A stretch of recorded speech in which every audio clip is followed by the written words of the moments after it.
Hi students, unit 5 electromagnetic waves ये चल रहा था और डिस्कस कर रहे थे हम लोग इलेक्ट्रोमैग्नेटिक वेव के बारे में। एक बार देख लीजिए ध्यान से। मैंने बताया था आप लोगों को कि इलेक्ट्रोमैग्नेटिक वेव में अगर ये direction of propagation of wave है अलोंग एक्स एक्सिस, तो जो वेक्टर ई और वेक्टर बी जो होंगे ये इस डायरेक्शन के परपेंडिकुलर होंगे दोनों, जैसा कि इस फिगर में आपको नज़र आ रहा है। इस तरह से direction of propagation of wave, electric field vector and magnetic field vector ये तीनों म्यूचुअली परपेंडिकुलर होते हैं। और एक और इम्पॉर्टेंट बात ये है कि आप देखिए कि यहाँ पर दोनों इलेक्ट्रिक फील्ड और मैग्नेटिक फील्ड दोनों ही ज़ीरो हैं, फिर एक साथ दोनों मैक्सिमम हो रहे हैं, फिर एक साथ फिर ज़ीरो हो रहे हैं, फिर एक साथ फिर दोनों अपोजिट डायरेक्शन मैक्सिमम हो रहे हैं, फिर ज़ीरो हो रहे हैं, फिर एक साथ पॉजिटिव डायरेक्शन मैक्सिमम हो रहे हैं, फिर ज़ीरो हो रहे हैं। इसका मतलब ये हुआ कि इलेक्ट्रिक फील्ड और मैग्नेटिक फील्ड जो होते हैं वो सेम फेज़ में होते हैं, जो फेज़ एंगल होता है वो सेम होता है। ये एक और इम्पॉर्टेंट बात है। अब आज हम लोग डिस्कस करने वाले हैं कि relation between vector E and vector be in free space, उनमें रिलेशन क्या होता है। देखिए मैं आपको ड्राइव करके बता रहा हूँ। Relation between vector E and vector be in free space.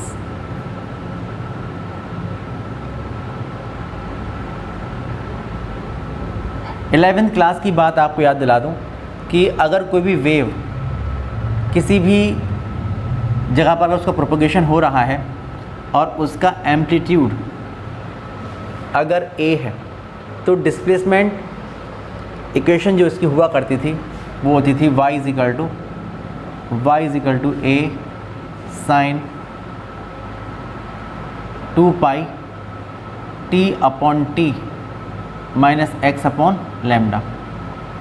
ये आप लोगों को इक्वेशन याद होगी, 11th क्लास में मैंने आपको बताया था। अगर आप इसको अंदर ले जाओगे तो y is equal to a sine 2 pi upon capital T into small t minus 2 pi upon lambda into x, ये हो जाया करती थी।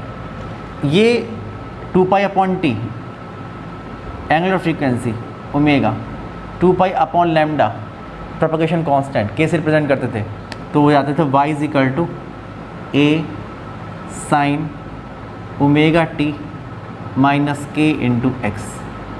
या तो ये इक्वेशन आप मानिए या आप ये इक्वेशन मानिए, एक ही बात है। तो आप देखिए जिस तरह से ये इक्वेशन होती थी, इसी तरीके से अगर किसी भी फ्री स्पेस में वैक्यूम में अगर इलेक्ट्रोमैग्नेटिक वेव का प्रोपगेशन हो रहा है, तो आप देखिए जो इलेक्ट्रिक फील्ड के वाइब्रेशन हो रहे हैं ये हो रहे हैं, साइन कर्व ये चल रहा है, ठीक है ना। तो उसके अकॉर्डिंग किसी भी इंस्टेंट पर जो इलेक्ट्रिक फील्ड की इंस्टेंटेनियस वैल्यू होगी ए क्या होगा, पीक वैल्यू ये होगी E naught sine omega T minus के एक्स, जहाँ ओमेगा उसकी एंगुलर फ्रीक्वेंसी है और के प्रोपगेशन कांस्टेंट इन ओमेगा कितना है 2 पाई अपॉन टी और के कितना है 2 पाई अपॉन लैम्डा, ये हो जाएगा। तो आप लिखेंगे कि from equation 1 we have in case of electromagnetic wave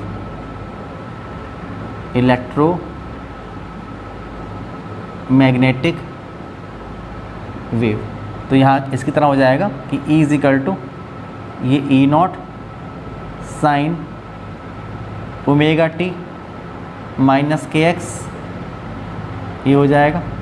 and आप देखिए कि अब बी की बात करते हैं, तो आप देखिए ये बी का ये भी साइन कर्व चल रहा है इस तरीके से, तो बी कितना हो जाएगा, बी इज इक्वल टू हो जाएगा कितना, मैं इसका एम्पलीट्यूड है बी नॉट, मैक्सिमम वैल्यू कितनी है बी नॉट, साइन कर्व चल रहा है साइन ओमेगा टी माइनस के एक्स, ये इक्वेशन नंबर बी हो जाएगी। अब आप ये देखो कि अगर हम लोग देखेंगे कि एक्स ज़ीरो है तो ये साइन कैसा करवाएगा, साइन प्लस करवाएगा। और अगर आप देखेंगे कि टी ज़ीरो है तो आप देखेंगे माइनस साइन करवाएगा। तो इस तरह से अगर आप देखें तो फ्रीक्वेंसी दोनों की सेम है, फ्रीक्वेंसी दोनों की सेम है, इसलिए आप देखेंगे d E upon D x, d E upon D x is equal to minus D B upon D t. इसके अकॉर्डिंग यहाँ पर वेरिएशन हो रहा है, ठीक है भाई, इस रिलेशन के अकॉर्डिंग वेरिएशन हो रहा है। तो इस रिलेशन वैल्यू पुट करने के लिए आप लोग क्या करेंगे कि पहले जो ये इक्वेशन ए है इसको x के रिस्पेक्ट में डिफरेंशिएट कर दीजिए, और जो इक्वेशन बी है उसको कर दीजिए t के रिस्पेक्ट में डिफरेंशिएट, और वैल्यू पुट कर दीजिए इस रिलेशन सी में। तो हमारे पास रिलेशन आ जाएगा e और b का। आप लिखेंगे कि डिफरेंशिएटिंग a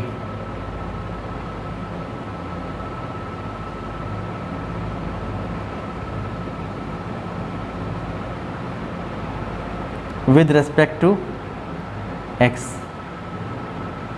we get, जब डिफरेंशिएट करेंगे तो क्या मिलेगा, देखिए ये होगा D E upon D x, d E upon D x, ये ई नॉट ये हो जाएगा, साइन का differentiation cos omega T minus के एक्स ये हो जाएगा। और आपने इसको x मान के डिफरेंशिएट किया है ना, इसलिए इसका डिफरेंशिएशन आप लिखेंगे कि into d upon D x of omega T minus के एक्स ये हो जाएगा। तो आप देखेंगे कि d E upon D x is equal to E naught cos omega T minus के एक्स, और इसका डिफरेंशिएशन होगा, देखिए यहाँ पर x नहीं तो 0 माइनस यहाँ पर k बाहर आ जाएगा, तो d x upon D x कितना हो जाएगा 1। तो ये हो जाएगा D E upon D x is equal to E naught into cos omega T minus के x multiplied by minus k. Equation number ये आ जाएगी 2। अब उसके बाद इक्वेशन नंबर बी को डिफरेंशिएट कीजिए विद रिस्पेक्ट टू टी। आप लिखेंगे डिफरेंशिएटिंग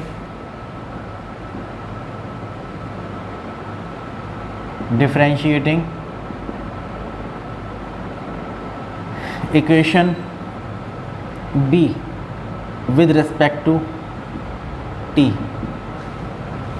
वी गेट। तो देखिए मिलेगा D B upon D T is equal to, ये बी नॉट ऐसे रहेगा, साइन का हो जाएगा कॉस ओमेगा टी माइनस के एक्स। और अब आप देखिए इसको करेंगे differentiate with respect to T, तो D upon D T of omega T minus के एक्स ये हो जाएगा। तो D B upon D T ये हो जाएगा B naught into cos omega T minus के एक्स मल्टीप्लाइड बाई, यहाँ हो जाएगा ओमेगा और यहाँ पर टी है नहीं तो माइनस 0। तो D B upon D T is equal to होगा B naught into cos omega T minus के x multiplied by omega. Equation number 3 ये आ जाएगा। अब जो इक्वेशन नंबर 2 और इक्वेशन नंबर 3 से D E upon D X और D B upon D T आया है, इसको पुट कर देंगे इक्वेशन सी में, तो जो रिक्वायर्ड रिलेशन है वो आ जाएगा। आप लिखेंगे putting these values in C.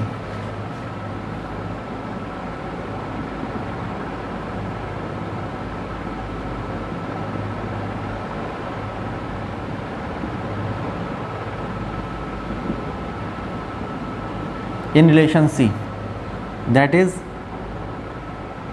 dE upon dx is equal to minus dB upon dt, इसमें पुट कर दीजिए तो we get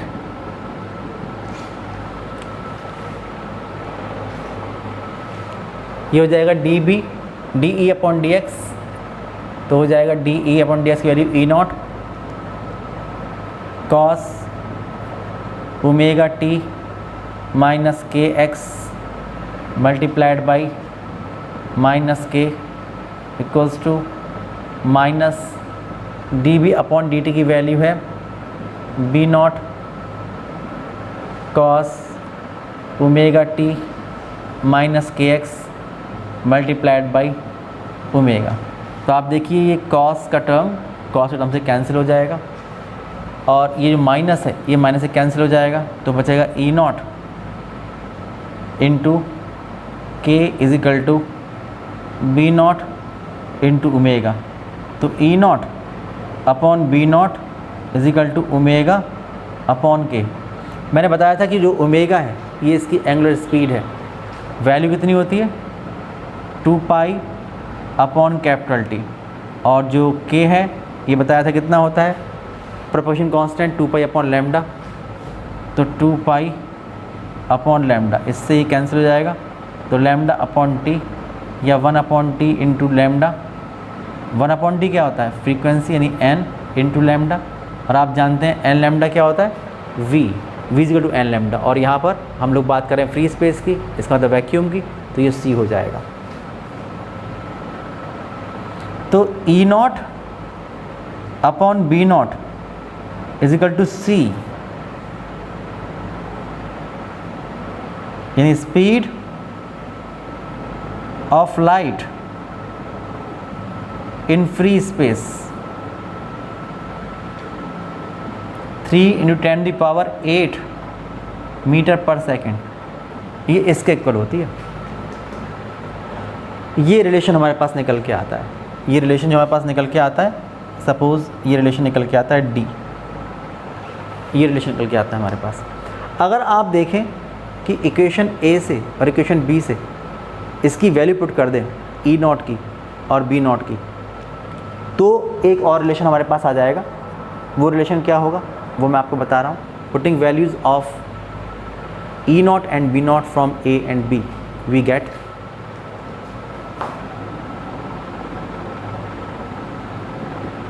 putting values of E naught and B naught from equations A and B in equation D, we get। तो आप देखिए कि आपके पास जो रिलेशन है यह है E naught upon B naught is equal to C, और जब आप यहाँ से निकालेंगे ई नॉट तो होगा E upon sine omega T minus के एक्स, जब निकालेंगे बी नॉट तो B naught is equal to होगा B upon sine omega T minus के एक्स। तो हमें मिल जाएगा यहाँ से कि ई हो जाएगा E upon sine omega T minus के X divided by B naught की जगह B upon sine omega T minus के X is equal to C. तो आप देखिए साइन वाला टर्म इससे कैंसिल हो जाएगा, तो बचेगा कि E upon B is equal to C. तो इसका मतलब ये हुआ भाई कि या तो हम लोग बात करें पीक वैल्यूज़ की या हम बात करें इंस्टेंटेनियस वैल्यूज़ की, तो इलेक्ट्रिक फील्ड और मैग्नेटिक फील्ड की जो पीक वैल्यूज़ होती हैं उसका रेशो फ्री स्पेस में इलेक्ट्रोमैग्नेटिक वेव की स्पीड के इक्वल होता है। और आप ये भी जानते हैं, हम लोग पढ़ चुके हैं आरएमएस वैल्यू और पीक वैल्यू में रिलेशन कि जो जहाँ लिखा है ई नॉट ये होता है E R M S into root two, जहाँ लिखा है बी नॉट वो होता है B R M S into root two. तो इस तरह से अगर आर एम एस वैल्यू की बात करेंगे तो भी कोई प्रॉब्लम आप लोगों को नहीं आएगी। आप लिखेंगे कि पुटिंग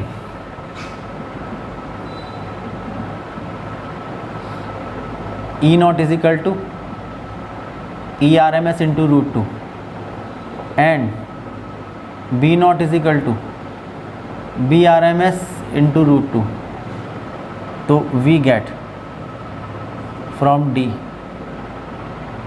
तो हो जाएगा E naught upon B naught is equal to C. तो जहाँ पर लिखा है ई नॉट ये होगा E R M S into root two upon B R M S into root to is equal to C, से कैंसिल। तो इसका मतलब E R M S upon B R M S is equal to C. तो जो भी relation हमने अभी drive किए हैं अगर आप उन सबको मिला देंगे उन सारे रिलेशंस को, तो आपके पास जो फॉर्मूला निकल के आता है ये फॉर्मूला होगा, इट इम्प्लाइज दैट कि C इज इक्वल टू, या तो आप कहें E naught upon B not, यानी पीक वैल्यू की जो रेशो है, या आप कहें E अपॉन B, इसका मतलब जो इंस्टेंटेनियस वैल्यूज़ हैं उनका रेशो भी C के इक्वल होगा, या ERMS अपॉन BRMS। किसी भी जगह पर जहाँ पर इलेक्ट्रोमैग्नेटिक वेव का प्रोपगेशन हो रहा है, अगर हम लोग रेशो निकाल लें इलेक्ट्रिक फील्ड और मैग्नेटिक फील्ड इंटेंसिटी का, तो आप जानते हैं कि जो रेशो होगा वो फ्री स्पेस में या उस जगह पर जो भी इलेक्ट्रोमैग्नेटिक वेव की स्पीड है उसके इक्वल होगा। अब आप देखिए इलेक्ट्रोमैग्नेटिक वेव के प्रोडक्शन के लिए मैक्सवेल ने 1865 में बता दिया इलेक्ट्रोमैग्नेटिक वेव के बारे में, लेकिन 22 ईयर्स तक उन्हें वेट करना पड़ा, और 22 ईयर्स बाद यानी कि 1887 में हर्ट्ज़ ने एक एक्सपेरिमेंट परफॉर्म किया, और उस एक्सपेरिमेंट से उन्होंने इलेक्ट्रोमैग्नेटिक वेव को प्रोड्यूस किया और उसका डिटेक्शन भी कर दिया। कैसे किया ये हम आपको बता रहे हैं। देखें हर्ट्ज़ एक्सपेरिमेंट देखिए।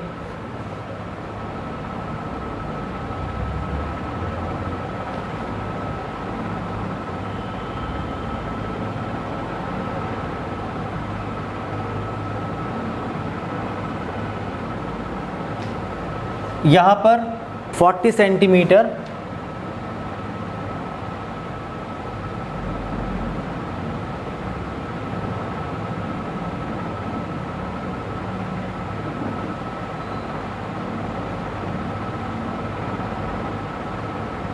के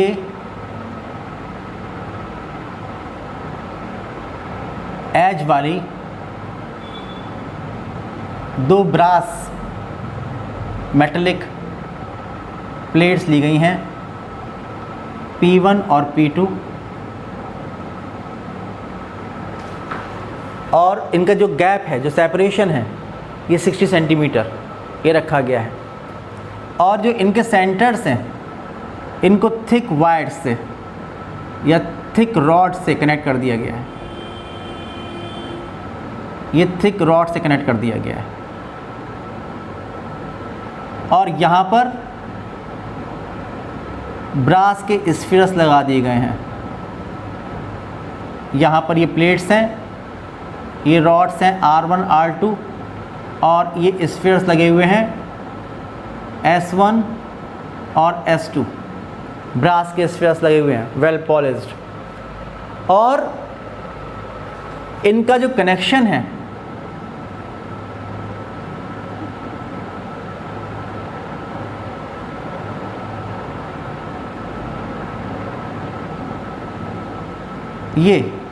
ये कर दिया है इंडक्शन कॉइल से।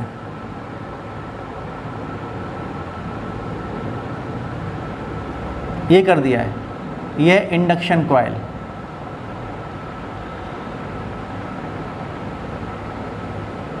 ये कर दिया है, ये प्राइमरी है, प्राइमरी कॉइल, और ये सेकेंडरी कॉइल, ये इंडक्शन कॉइल हो गई। ठीक है भाई। तो ये जो पोर्शन है ये है ट्रांसमीटर, यहाँ से ट्रांसमिशन होगा इलेक्ट्रोमैग्नेटिक वेव का।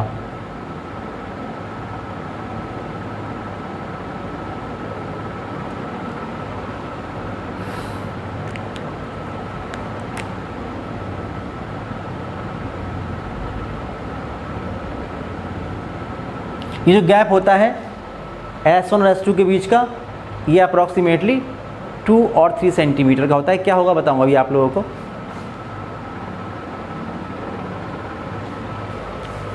ये जो सेटअप है, इस सेटअप से हम लोगों ने इलेक्ट्रोमैग्नेटिक वेव को ट्रांसमिट किया है। कैसे किया है देखिए, यहाँ पर जो ये लार्ज प्लेट्स हैं ये एक कैपेसिटर फॉर्म कर रही हैं, और उसकी कैपेसिटेंस बहुत ही कम है, और ये जो कनेक्शन वायर है और जो इंडक्शन कॉइल है मिलकर ये एक बहुत ही लो इंडक्टेंस प्रोवाइड करा रही है। इसलिए फ्रीक्वेंसी का फॉर्मूला होता है nu is equal to 1/2 pi √LC, यहाँ से अप्रॉक्सीमेटली 5 × 10⁻⁷ हर्ट्ज़ फ्रीक्वेंसी की इलेक्ट्रोमैग्नेटिक वेव प्रोड्यूस हो रही हैं, जो कि लाइट की फ्रीक्वेंसी से काफ़ी कम है। कैसे होंगी मैं आपको बता रहा हूँ। जब हम लोग यहाँ पर करंट का वेरिएशन करते हैं इंडक्शन कॉइल से, तो आप देखेंगे कि सेकेंडरी कॉइल में यहाँ पर एक हाई पोटेंशियल डिफरेंस प्रोड्यूस होता है, और ये जो गैप है, इस गैप के बीच में जो एयर है उसका आयनाइजेशन हो जाया करता है। आयनाइजेशन की वजह से इलेक्ट्रॉन और पॉजिटिव आयन प्रोड्यूस हुआ करते हैं, और पोलैरिटी लगातार change, positive negative, positive negative, positive negative, positive negative, फिर पॉजिटिव नेगेटिव। तो यहाँ पर ये जो भी चार्ज है उसका इस तरह से ऑसिलेशन होगा। जब चार्ज का ऑसिलेशन होगा तो आप लोग पढ़ चुके हैं कि जहाँ कहीं पर भी चार्ज का एक्सेलरेटेड मोशन होता है तो वहाँ पर एक इलेक्ट्रोमैग्नेटिक वेव प्रोड्यूस हो जाया करती है। तो यहाँ पर उसी फ्रीक्वेंसी की इलेक्ट्रोमैग्नेटिक वेव जो होगी वो प्रोड्यूस हो जाएगी। और जैसे कि बताया था मैंने आप लोगों को कि ये ट्रांसमीटर है, ये चलेगी। अब पता कैसे लगेगा भाई कि ये जो वेव है यहाँ पर प्रोड्यूस हो गई है? इसको पता लगाने के लिए एक डिटेक्टर हमारे पास होना चाहिए।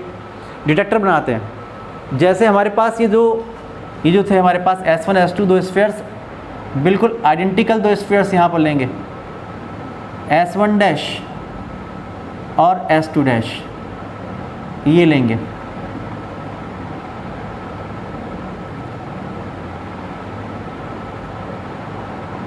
और इनको एक लूप से इस तरह से कनेक्ट कर देंगे, ये होगा डिटेक्टर।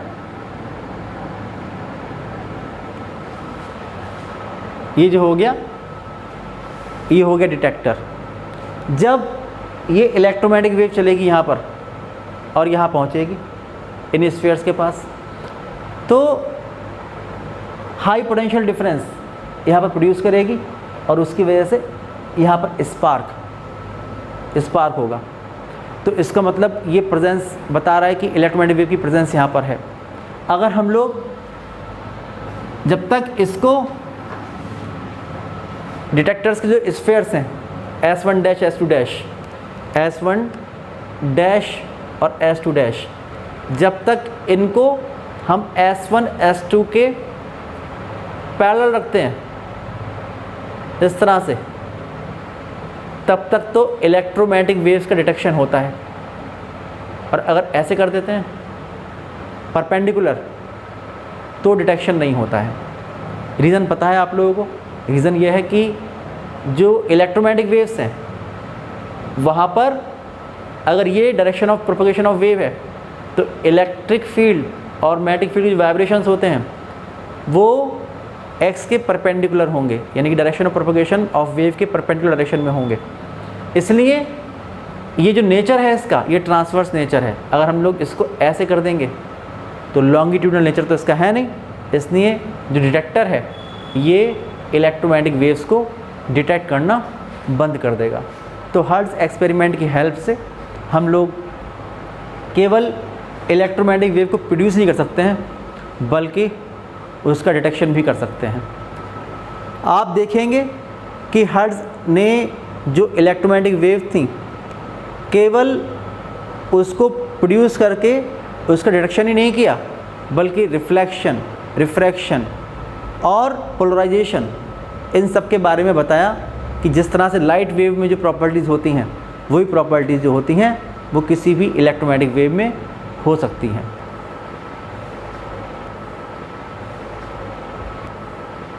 हम लोग इतने रखते हैं। नेक्स्ट वीडियो में जो रिमेनिंग टॉपिक्स हैं इलेक्ट्रोमैग्नेटिक वेव के, उनको डिस्कस करेंगे। तब तक के लिए बाय बाय।